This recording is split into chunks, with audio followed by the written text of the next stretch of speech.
Trump define करेगा ये deal कैसे होगी। सारे के सारे स्मॉल बिजनेसेस उड़ा दिए। आप देख लीजिए, ये डील होगी और मोदी वही करेगा जो ट्रंप कहेगा। प्राइम मिनिस्टर एक ही व्यक्ति के लिए काम करता है। दोस्तों, हमारे देश में वोट देना सिर्फ अधिकार नहीं है, जिम्मेदारी है।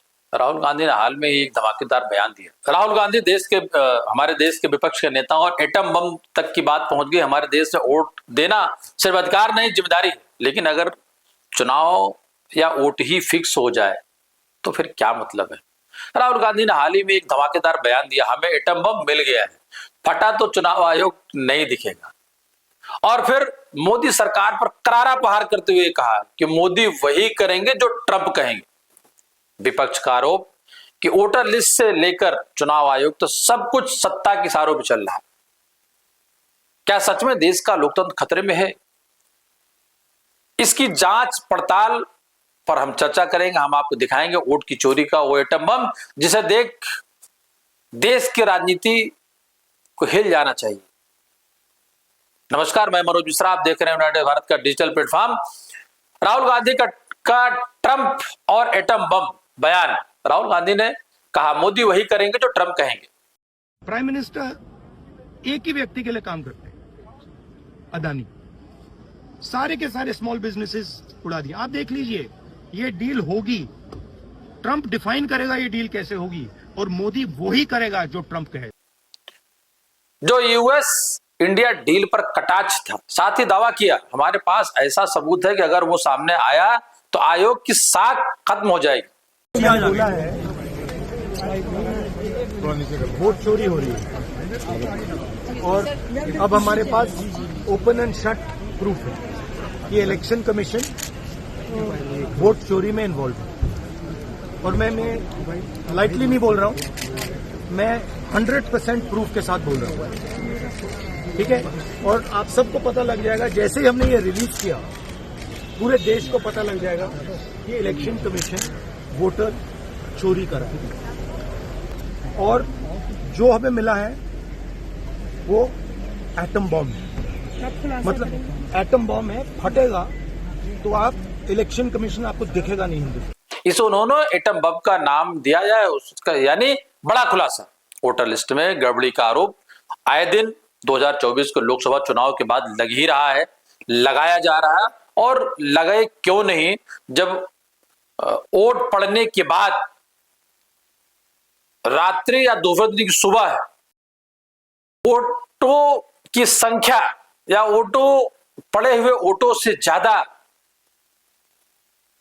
दिखे या घोषित किए जाएं तो सवाल बनता है। विपक्ष ने ये सवाल पिछले आपने देखा होगा कई महीनों में, खासकर अब क्या साल की बात कर लें, 2024 का जो लोकसभा चुनाव चल रहा था, चरण वाइज वोटिंग हो रही थी। उस वोटिंग के शाम को जब वोटिंग खत्म होती थी तो उस दिन शाम को या दूसरे दिन दोपहर बाद जो आंकड़े आते थे उसमें विपक्ष का आरोप था, चाहे उत्तर प्रदेश की बात करें, अन्य राज्यों की बात कर ले, कि साहब कई लाख वोट बढ़े हैं, बढ़ाए गए।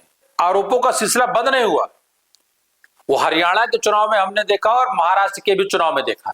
और अभी भी महाराष्ट्र के चुनाव के परिणाम में वोटों की संख्या के दावे को लेकर के विपक्ष लगातार राज्य सरकार पर और केंद्र सरकार पर आए दिन वार करता रहता है या सवाल खड़े करता रहता है, क्योंकि कहीं 50 लाख वोट किसी राज्य में, कहीं 60 लाख वोट, कहीं 1 करोड़ वोट। और ये अगर ऐसा है, क्योंकि ये सवाल या ये आरोप विपक्ष का है, अगर इसमें कहीं कोई सच्चाई हो तो चुनाव आयोग के साथ चुने हुए लोकतंत्र और सरकार पर बड़ा सवाल उठता है या अवैध माना जाएगा।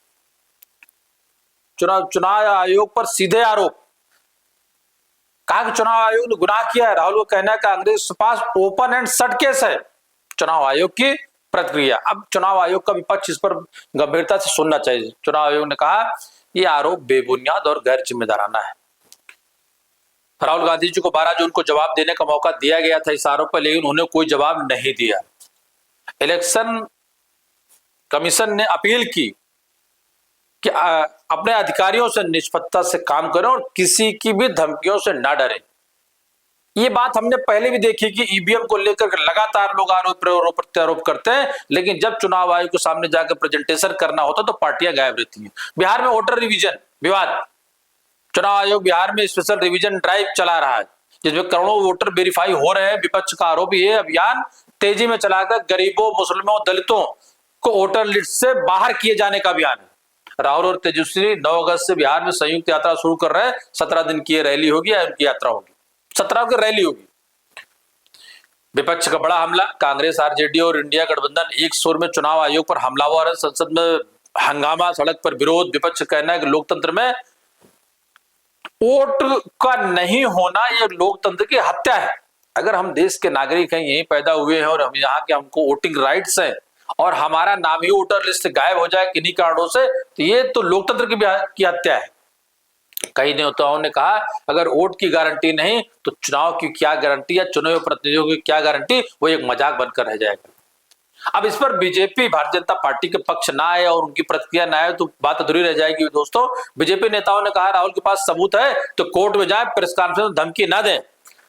संबित पात्रा अपने स्टाइल में, मैं उनकी स्टाइल इसलिए कहूंगा, संबित पात्रा की स्टाइल आपने टीवी चैनलों पर और बाकी जगहों पर देखा होगा कि आप बम है तो फट जाइए, बह जाइए।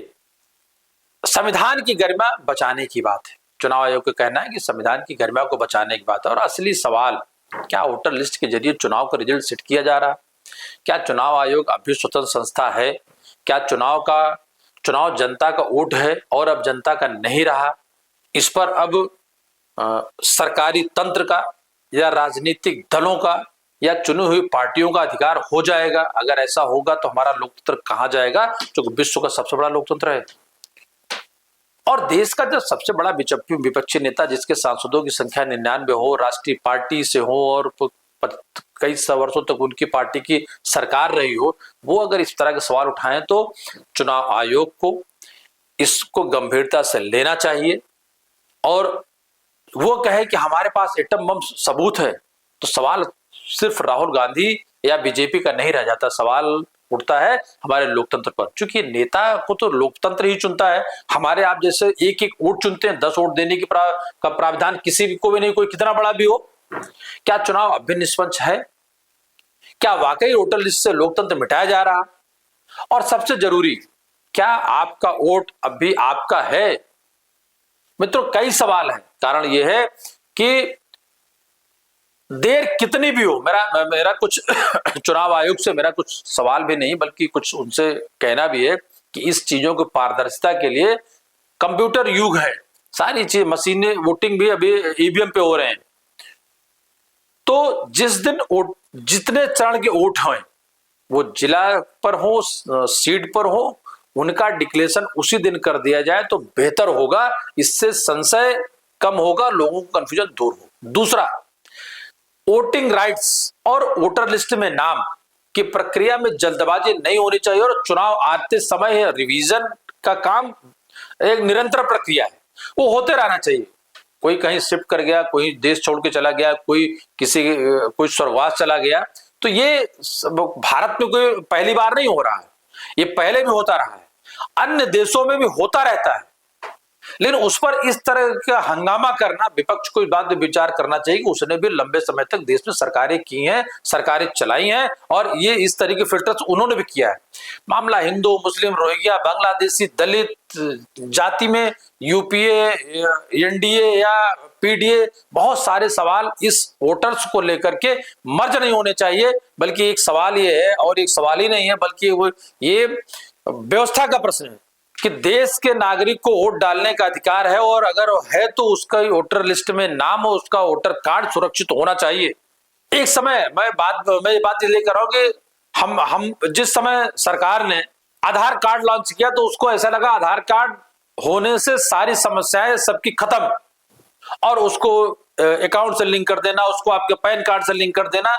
अब मेरा सवाल भी है कि फिर ऐसी जब यूआईडी आपने एक ऐसी व्यवस्था आधार कार्ड के रूप में दी, तो आप उससे वोटर लिस्ट को करेक्ट क्यों नहीं करते, लिंक क्यों नहीं करते?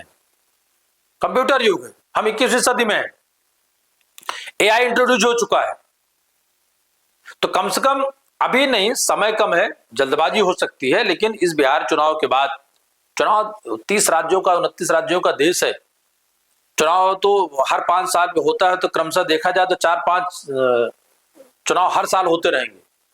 चुनावी प्रक्रिया से वोटिंग राइट्स, वोटर लिस्ट को अलग रखें। वो एक संवैधानिक मामला है, नागरिकता का मामला है, और वोटिंग राइट्स सबके सुरक्षित हो, ऐसी व्यवस्था चुनाव अधिकारियों को, चुनाव आयोग को हमेशा करनी चाहिए। इसमें सत्ता पक्ष विपक्ष की राजनीति का कोई मसला होना ही नहीं चाहिए। और राहुल गांधी जी से मेरी एक अपील है कि ऐसे एटम बम जेब में रख करके क्यों घूमते हैं, बयानों के जरिए बयानवीर क्यों बनते हैं, उनको भी ऐसे एटम बम को लाना चाहिए, क्योंकि वो खाली राजनीति ही नहीं है, बताना चाहिए, क्योंकि एक संवैधानिक मामला नहीं, एक घोर अपराध है। तो उनकी जिम्मेदारी बनती है, और सरकार की भी जिम्मेदारी बनती है, चुनाव आयोग की भी जिम्मेदारी बनती है कि ऐसे बयानों पर तत्काल कार्रवाई करें, तत्काल सुनवाई करें, पूछें और उसका निष्कर्ष निकालें। हवाई बयानबाजी नहीं होनी चाहिए। मित्रों, किसी भी देश का नागरिक होना, किसी भी देश का वोटर होना, वो एक संवैधानिक प्रक्रिया है। हमें गर्व है, हम भारत के नागरिक हैं और हम भारत के वोटर हैं, और सरकार की जिम्मेदारी है कि जितने भी स्तर का की जांच करनी हो कर लें, लेकिन इस कुंभ से, इस कुंध से, इस कोहरे से पर्दा उठाएं और सबको न्याय मिले, ऐसा प्रयास हो। कौन किसको वोट देता है, कौन किसको वोट नहीं देता, उसका वोट का अपना अधिकार है। वोटिंग राइट से ही ग्राम प्रधान से लेकर प्रधानमंत्री तक चुने जाते हैं, और ये जनता का 140 करोड़ भारतवासियों का अधिकार है। नमस्कार, आपका आभार, धन्यवाद। आप देखते रहे यूनाइटेड भारत। मैं मनोज मिश्रा।